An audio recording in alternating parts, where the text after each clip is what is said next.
Buongiorno a tutti. Welcome back to my little kitchen in Lecce in the south of Italy. My name's Francesco and today I've got another simple but delicious comfort food dish for you. Perfect for a cold winter's day like this. And that's baked polenta with a tomato and mushroom sauce. I'm going to use cherry tomatoes and oyster mushrooms, but you can use regular tomatoes, canned tomatoes, or whichever mushroom you might prefer. And the other ingredients are very simple: some onion, garlic, rosemary and nutmeg, a little bit of Parmesan cheese, and we're good to go.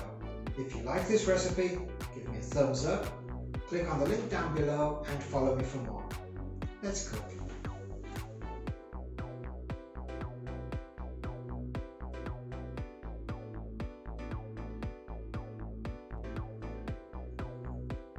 For today's recipe you're going to need oyster mushrooms, polenta, cherry tomatoes, onion, Parmesan cheese, rosemary, nutmeg, garlic and parsley.